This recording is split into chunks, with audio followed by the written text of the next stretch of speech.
Hello everyone, my name is Bunga Samtesamka, or Sam for short. I'm a communication student minoring in advertising from Universitas Indonesia. I'm currently standing in front of the underwood hall of Yonsei University, the university that I have the chance to study at thanks to the IISMA, or Indonesian International Student Mobility Awards program. The building behind me itself is one of the iconic sites of Yonsei University. It is also called Hagwon, or Learning Hall, built to honor the spirit of Dr. Underwood, the founder of the university, with funds donated by his brother. It was originally opened as classroom, but currently houses the main offices, including the major administration departments, as well as the office of the president of the university. I first heard of the IISMA program from my lecturer in one of her classes. At that time, I have been rejected by at least 3 studying abroad programs for various reasons, including the pandemic. Studying abroad has always been one of my biggest dreams since I was just in elementary school. Back then, it was like a dream that could never be reached as the cost is just not possible for my family to afford. I always tried to apply to various full scholarship programs. However, it is not as easy as it sounds. When I was at my lowest, after several rejections, the IISMA program came at the right time. Thus, I poured a lot of thoughts and efforts into my IISMA application. It was like tasting the fruits of my labor.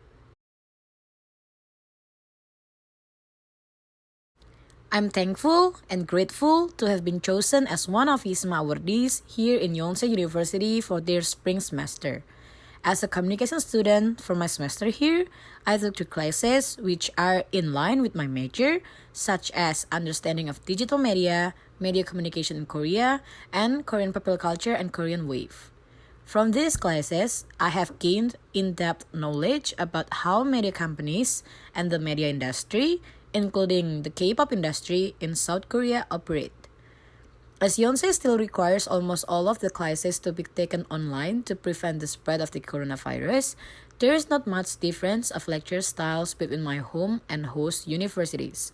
So, I was able to adapt myself pretty quickly and with no struggles aside from the language barrier that sometimes take place in class discussion. For my midterm and final exam, all 3 of my classes also have the same method as my home university, which are a sit-in exam and a take-home exam. The difference is that here in South Korea, we need to do both exam methods and not only just one. It is quite surprising for me, but it's not that hard when you already got into it. To get a good grade, I participate in my class discussion, and oftentimes I was able to introduce a little bit about Indonesia to the class. In one of my classes, which is Korean Popular Culture and Korean Wave, I was chosen as the leader of Team Southeast Asia to talk about the impact of the Korean Wave in 5 different countries in Southeast Asia. We were able to discuss how local cultures also impact how the Korean Wave is received in each country. For example, how religion affects the acceptance of Korean tradition and other aspects of the Korean Wave. Aside from my study, I also joined a student club here called the Mentors Club as part of the buddy program in Yonsei University. It's a program where international students can meet with one another and explore many activities in Seoul with a Korean student as their mentor. I was able to participate in one of the events held by the Mentors Club, which is called an MT, or membership training, where we stay for 2 days and 1 night at the foot of Bunga Mountain, one of the most famous mountains in Seoul. From this activity, I was able to meet with many people from all over the world and even met a fellow Indonesian who lives abroad. An exposure to international network is truly remarkable as it teaches me about different cultures and how to tolerate other customs. If I can go back in time, the only thing that I want to change is to be more proactive in the Mentors Club and to build more friendship with people from outside of Indonesia. One thing that really affected me after finally accomplishing the IISMA program by studying abroad is my confidence.